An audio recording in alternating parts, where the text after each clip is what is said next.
నమస్తే, welcome to our channel. నేను మీ సిరి.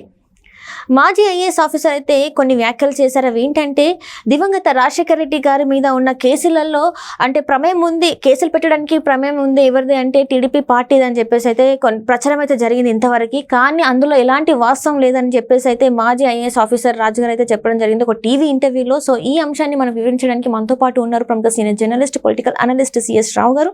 నమస్కారం సార్. నమస్తే సార్. ఇప్పుడు చూస్తున్నట్టయితే మాజీ ఐఏఎస్ ఆఫీసర్ రాజు గారు కొన్ని వ్యాఖ్యలు చేశారు. దివంగత రాజశేఖర రెడ్డి గారి మీద ఉన్న కేసులు పెట్టడానికి కారణం ఎవరంటే టీడీపీ వాళ్ళు అని చెప్పేసి, కానీ అందులో ఎలాంటి వాస్తవం లేదని చెప్పేసి అయితే ఇప్పుడు మరి చెప్తున్నారు. మరి ఇది ఎలా చూడాలంటారు? సో ఒకటి ఏంటంటే, ఒక ప్రైవేట్ ఛానల్కి ఇచ్చినటువంటి ఇంటర్వ్యూలో మాజీ ఐఏఎస్ అధికారి రాజు చెప్పినటువంటి వ్యాఖ్యలను కనుక మనం అబ్జర్వ్ చేస్తే, వాటిని విశ్లేషించుకుంటే కనుక రాజశేఖర రెడ్డి మీద పెట్టినటువంటి కేసులు కానీ, జగన్మోహన్ రెడ్డి మీద పెట్టినటువంటి కేసుల విషయంలో కానీ, తెలుగుదేశం పార్టీకి సంబంధించి కానీ, లేదా చంద్రబాబు నాయుడు సంబంధించిన ప్రమేయం కానీ ఏమీ లేదు అనేది చాలా క్లారిటీ ఇచ్చారు.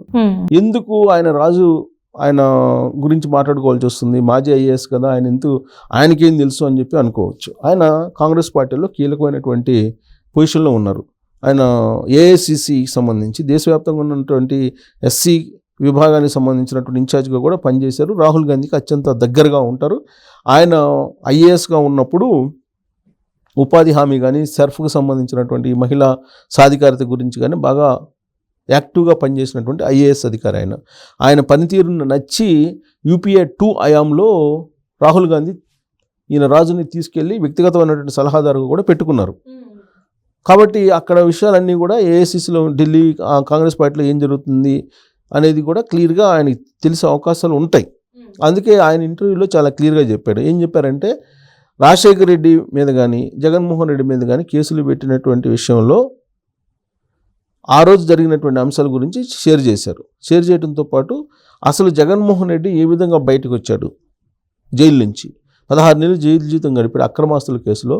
మరి 16 నెలల తర్వాత ఏ విధంగా జైలు నుంచి బయటకు వచ్చాడు అని అంటే, విజయమ్మ, షర్మిల ఇద్దరిని మీడియేటర్గా పంపించారు సోనియా గాంధీ దగ్గరికి. అప్పట్లో సోనియా గాంధీతో మాట్లాడిన తర్వాత విజయమ్మ, షర్మిల ఇద్దరు అప్పుడు ఆయన బయటకు వచ్చారు. ఎందుకు బయటకు పంపించాల్సి వచ్చిందంటే, కాంగ్రెస్ పార్టీతో కలిసి పనిచేస్తాను, కాంగ్రెస్ పార్టీలో వైఎస్ఆర్ కాంగ్రెస్ పార్టీని విలీనం చేస్తామని చెప్పి మాట ఇచ్చారు.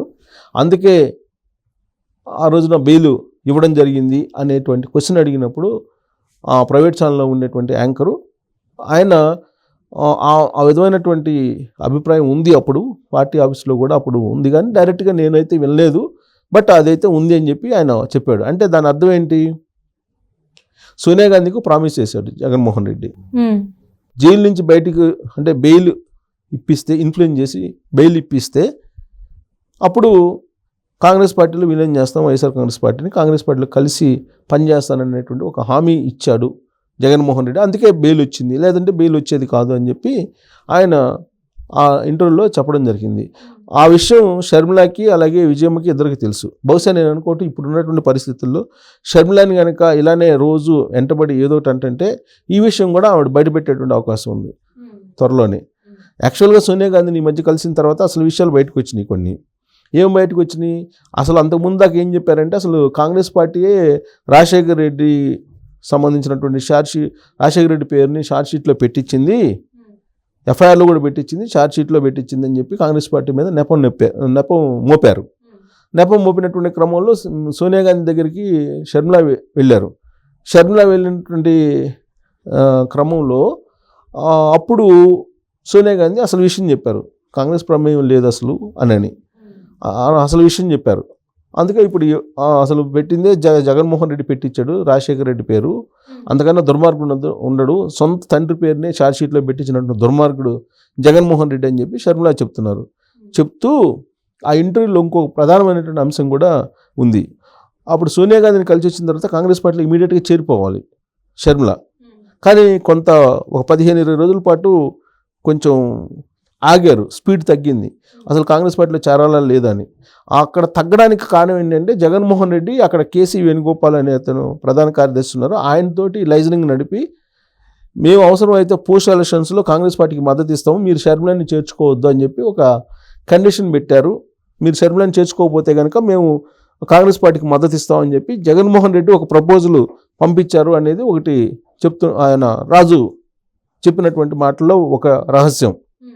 అంటే ఒకవైపు నరేంద్ర మోడీ అండతోటి బెయిల్ మీద ఉంటున్నటువంటి జగన్మోహన్ రెడ్డి ఇంకొక వైపు కాంగ్రెస్ పార్టీ దగ్గర సేఫ్ గేమ్ ఆడుతున్నాడు. కాంగ్రెస్ పార్టీ తోటి పోస్ట్ ఎలక్షన్ అంటే ఎలక్షన్ అయిపోయిన తర్వాత అవసరం అయితే నేను మద్దతు ఇస్తాను అని చెప్పి కాంగ్రెస్ పార్టీకి సంకేతాలు పంపించాడు. ఇప్పుడు మీరు కనుక షర్మిలాని కాంగ్రెస్ పార్టీలో చేర్చుకోకపోతే, కాంగ్రెస్ పార్టీలో చేర్చుకోవద్దు షర్మిలాని అని చెప్పి ఈయన అక్కడికి ఢిల్లీకి లైజనింగ్ నడిపారు అనేటువంటి విషయాన్ని ఆయన రాజు చెప్పడం, ఐఏఎస్ మాజీ ఐఏఎస్ రాజు అనేక విషయాల మీద చెప్తూ ఆ విషయాన్ని కూడా క్లారిటీ చెప్పడం జరిగింది.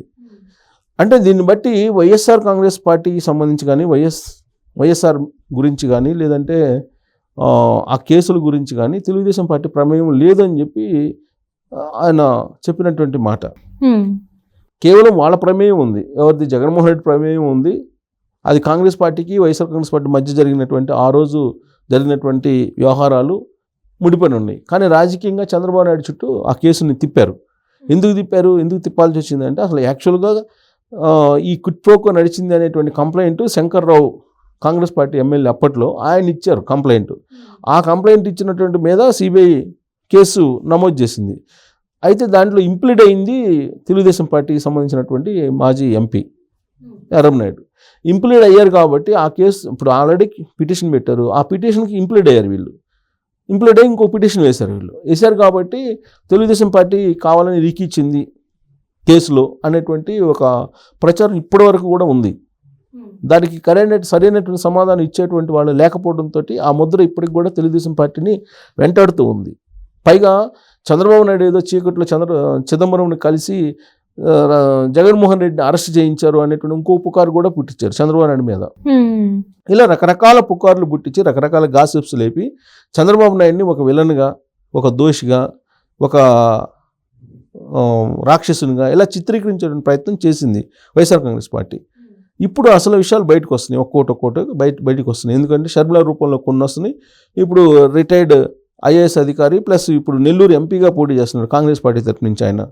ఆ సందర్భంగా ఇంటర్వ్యూ చేస్తే ఆ ఇంటర్వ్యూలో ఆయన అనేక విషయాలు బయటపెట్టినటువంటి విషయాలు ఇవన్నీ ఉన్నాయి. అంటే దీన్ని బట్టి ఆయన చెప్పినటువంటి వివరాల ప్రకారం ఏంటంటే సోనియా గాంధీకి రాజశేఖర రెడ్డి ఫ్యామిలీకి మధ్య నడిచినటువంటి వ్యవహారాలు ఏవైతే ఉన్నాయో ఇప్పటివరకు బయటికి రానటువంటి అవన్నీ కూడా బయటకు వచ్చాయి. ప్లస్ చంద్రబాబు నాయుడు ప్రమేయం ఉందని చెప్పి ఇప్పటివరకు ఏదైతే గాసిప్స్ లేపారో అవన్నీ అబద్ధం అనేటువంటి విషయాన్ని ఆయనే చెప్పారు ఆయన మాటల్లోనే. సో ఇప్పటికి కూడా వాళ్ళు ఇంకా చంద్రబాబు నాయుడు ప్రమేయం ఉంది అని చెప్పి అనుకుంటే ఇంకెవరేం చేయలేరు. ఇప్పుడు హెలికాప్టర్ ప్రమాదంలో రాజశేఖర రెడ్డి చనిపోయినప్పుడు ఆ ప్రమాదం వెనుక కాంగ్రెస్ పార్టీ ఉంది, రిలయన్స్ ఉందని చెప్పారు జగన్మోహన్ రెడ్డి. సిబిఐ ఎంక్వైరీ కావాలన్నారు, సిబిఐ ఎంక్వైరీ చేశారు. అప్పుడు సిబిఐ ఎంక్వైరీలో ఏం తెలిచారు? క్రిమినల్ నిమ్మస్ మేఘాల కారణంగా ఆ ప్రమాదం జరిగింది, చనిపోయారని చెప్పారు. కాదు రిలయన్స్ వాళ్ళు చంపించారు, కాంగ్రెస్ వాళ్ళు చంపించారని ఒక పుకారు పుట్టించి ఆ పుకారులో నుంచి వైఎస్ఆర్ కాంగ్రెస్ పార్టీని పుట్టించి అధికారంలోకి వచ్చారు. ఇప్పుడు తేలింది ఏంటి? ఇప్పుడు ఆల్రెడీ రిలయన్స్ ఎవరిని ఏదైతే అపవాదం మోపావో ఆ రిలయన్స్ వాళ్ళకి రాజ్యసభ ఇచ్చారు కదా. అంటే తనకు అనుకూలంగా ఏదైనా చేసుకుంటారు. అవేమో ఏది చేసినా కానీ వాళ్ళు చంద్రబాబు నాయుడు మీద వేసేటువంటి ప్రయత్నం. ఇప్పుడు మరి రాజు చేసినటువంటి కామెంట్లు, రాజు చేసినటువంటి వ్యాఖ్యల పైన వాళ్ళు రెస్పాండ్ కావాలి కదా. అసలు ఏం జరిగింది అనేది, అంటే అసలు కేసులో జరిగింది ఏంది అనేది క్లియర్గా అర్థమవుతుంది. రెండేంటంటే అసలు మీరు షర్మిలాని చేర్చుకోవద్దు, కాంగ్రెస్ పార్టీలో షర్మిలాని చేర్చుకుంటే మేము పోస్ట్ ఎలక్షన్స్లో మీకు మద్దతు ఇస్తామని చెప్పి జగన్మోహన్ రెడ్డి సంకేతాలు పంపించారా లేదా? సో అంటే ఇలాంటివన్నీ ఇలాంటి ప్రయత్నాలన్నీ చేసుకొని కాంగ్రెస్ పార్టీ అలాగే వైఎస్ఆర్ కాంగ్రెస్ పార్టీకి సంబంధించినటువంటి లీడర్లు చంద్రబాబు నాయుడిని మధ్యలో బూచిగా చూపిస్తూ ఉన్నారు. ఇప్పుడు ఈయన ఇచ్చినటువంటి ఇంటర్వ్యూ ద్వారా చంద్రబాబు నాయుడికి ఒక క్లీన్ చిట్ అయినట్టు చెప్పుకోవచ్చు మనం.